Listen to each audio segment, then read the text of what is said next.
O último acerto, sim, hoje sim, bem melhor. Embora ainda estejam essas luzes todas piscando aqui atrás, hoje eu vejo que o meu esconderijo está bem melhor, mais sinistro, e voltou aquela música que eu tanto gosto.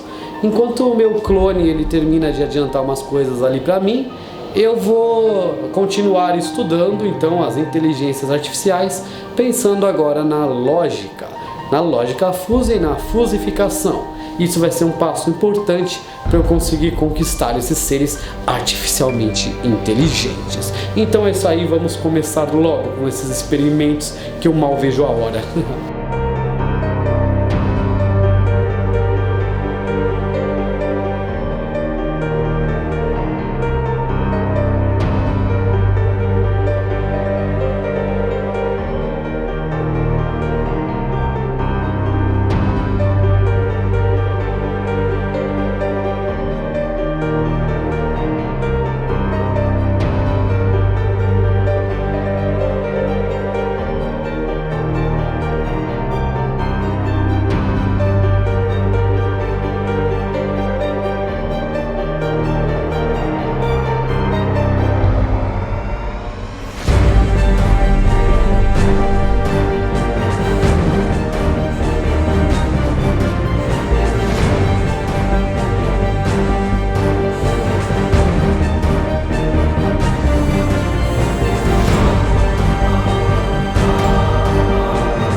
E é isso aí, amigos aqui do canal da Stack. No programa de hoje de inteligência artificial falaremos sobre a lógica nebulosa, ou seja, a lógica fuzzy. E como eu falei no final do programa anterior, é importante falar que a lógica fuzzy serve para sair da lógica booleana, em que tudo é verdadeiro ou falso. Pela lógica nebulosa é permitido que tenhamos um certo grau de verdadeiro ou de falso. Dessa forma, então, ela permite resolver essa dificuldade linguística e modelar um problema em verdadeiro ou falso, nos dando assim um maior grau de liberdade para definirmos as coisas. Por exemplo, a temperatura do ambiente, hoje ela não precisa ser quente ou fria, pode ser o meio termo, embora hoje a temperatura esteja quente pra caramba aqui dentro do estúdio. Dessa forma você teria algumas escalas, como muito frio, frio, agradável, quente, muito quente. A lógica nebulosa, chamada de fuzzy logic, ela surgiu então como uma alternativa para esse tipo de situação. Ela não substitui a teoria da probabilidade, que trata a incerteza das coisas. Hoje a inteligência artificial ela está estudando muitos casos de probabilidade, mas isso não tem nada a ver com a lógica nebulosa, então por isso que a gente não está tratando isso aqui. Se você utilizar o clássico exemplo do jogo de golfe, se a bola está longe do buraco e o terreno está levemente inclinado da esquerda para a direita, bata na bola forte e numa direção um pouco à esquerda da bandeira. E se a bola está muito perto do buraco e o terreno é plano, bata na bola gentilmente e diretamente na direção do buraco. Então aí vocês veem a diferença de longe, levemente inclinado, bata forte, direção um pouco à esquerda, muito perto, plano, gentilmente e diretamente na direção, como eu tenho algumas vertentes de escala. Aqui então eu deixo as coisas em aberto, eu não determino se distância for maior que x. Isso não traz a necessidade de ficar codificando tudo, como if, then, if, then, se então. Isso resolve então a linguística. Para o exemplo do jogo de golfe, então uma possível definição de distância seria: muito perto é menos de 1 metro, perto entre 1 a 3, média de 3 a 5 metros, longe de 5 a 7 e muito longe maior que 7. Isso não é bom, porque dependendo do detalhamento que eu quero, isso pode ser infinito. Como que eu vou classificar a distância então 4,99 metros? Ela está dentro da distância média, mas quase longe, então era uma média longe?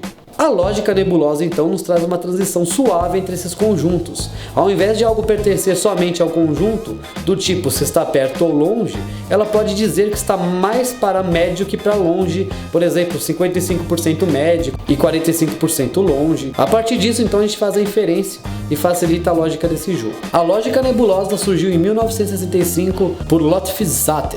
É uma forma de representar os problemas dos computadores de uma forma que nós, seres humanos, pensamos. Nós não somos booleanos, afinal, não somos tão lógicos. Nós usamos então coisas menos discretas e mais contínuas. E a essência da lógica nebulosa, prestem atenção, é uma questão de grau.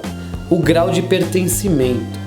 Muito perto, perto, médio, longe, muito longe. 4,99 metros está mais para longe do que para médio. Faz mais parte do conjunto longe do que do conjunto médio. Por exemplo, nesse gráfico aqui, o controle do ar-condicionado. Quando vocês virem esse til do lado de quente, esse sinal de til significa negação, not quente, not hot. E se vocês olharem aqui nesse gráfico, gray area não tem nada a ver com 50 tons de cinza, é uma área nebulosa.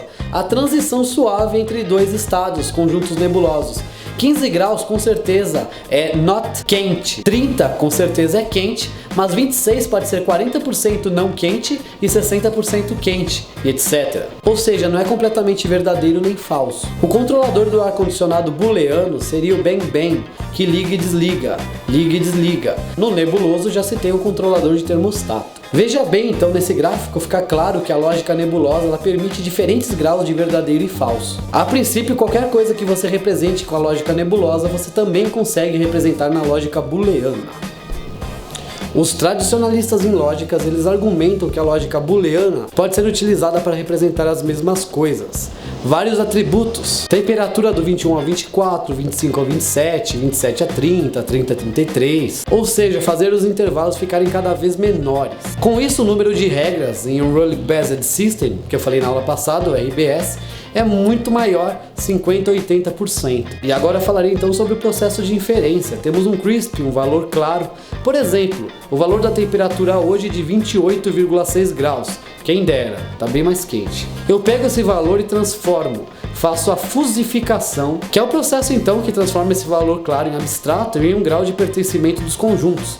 Por exemplo, falar que esse valor de temperatura é meio quente e meio médio. A partir do momento que se tem os conjuntos fusificados, você faz a inferência e aplica as diversas regras nebulosas, tal valor dispara tais regras. E a partir do resultado de aplicação dessas regras, você terá um novo conjunto nebuloso que você poderá fazer a defusificação para, se necessário, transformar em um valor CRISP. Por exemplo, em um jogo de corrida, você quer fazer o controle do volante.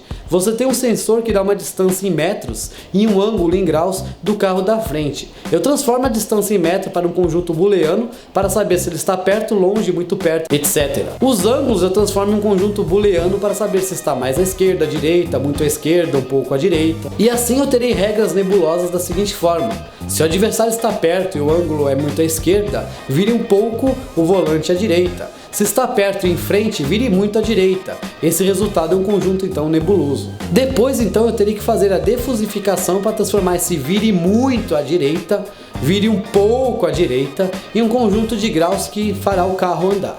Ou seja, no processo de inferência eu peguei o valor claro, transformei em conjunto nebuloso, fiz as inferências em cima desses conjuntos nebulosos através das regras nebulosas e aí eu faço a defusificação. Vou esclarecer agora o que é o conjunto claro, ou seja, o CRISP.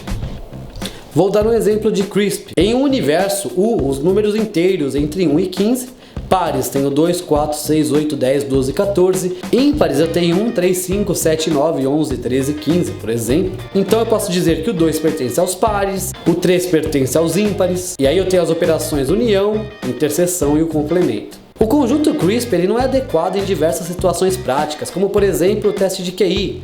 Abaixo 70, 71, 72 até 89, mediano 90, 91, 92 até 109, inteligente 110, 111 até 129. Como eu posso então comparar os QIs 89, que é abaixo, com 90, que é mediano, 91 com 109? Um passo faz você sair de um conjunto e pertencer a outro, é só um passo que faz você mudar um conjunto. Dessa forma então, para resolver, os conjuntos nebulosos, eles permitem que os elementos pertençam a diversos conjuntos. Tem um grau de pertencimento a um determinado conjunto.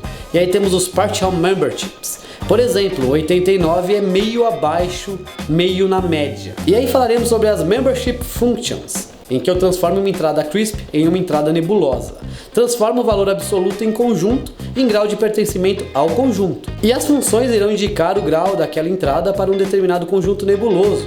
definem uma transição gradual, mapeiam a entrada em valores 0, 1 e virtualmente qualquer função pode ser utilizada. Esse processo é chamado de fusification, a fusificação. Na lógica booleana eu tenho simplesmente um degrau. Ou o QI abaixo é mediano, ou está frio ou está quente. A lógica nebulosa já dá essa transição bem mais sutil. Eu vou deixar alguns exemplos aqui de gráficos que mostram essa diferença do booleano e pro nebuloso. E aí vocês conseguem ver que visualmente no gráfico você nota a diferença do degrau e da diagonal. Degrau da lógica booleana, em que é um ou outro verdadeiro ou falso, e a rampa a diagonal da nebulosa, em que você tem uma transição sutil. E aí isso fica mais claro então com esses exemplos. Então é isso aí, turma, esse foi o programa de hoje, uma introdução à lógica nebulosa. No próximo programa eu vou explicar com outros exemplos como modelar graficamente um teste de QI, entre outras coisas. Aí continuaremos então nossas aulas de inteligência artificial para deter os seres artificialmente inteligentes. Afinal, por algum motivo eu ainda não confio naquela Rena que apareceu aqui no último episódio, eu acho que ela está tramando algo. Mas é isso, se ela estiver tramando eu vou descobrir. Confia em mim, estamos todos juntos aqui na resistência da Stack. A gente pede aquela ajuda ao canal, contribuindo, deixando seu like, curtindo o vídeo, nos seguindo, divulgando e compartilhando nas redes sociais. Qualquer dúvida deixe nos comentários que responderemos a todos. Então é isso aí, até a próxima, fui!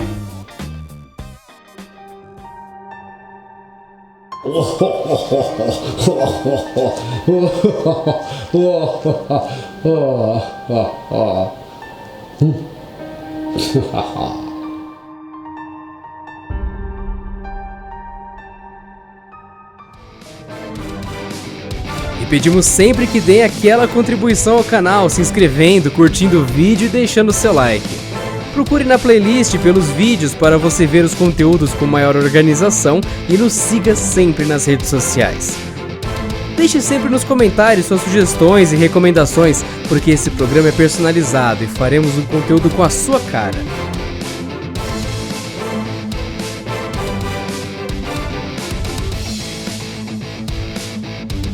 Canal da Stack, o canal mais diversificado da internet.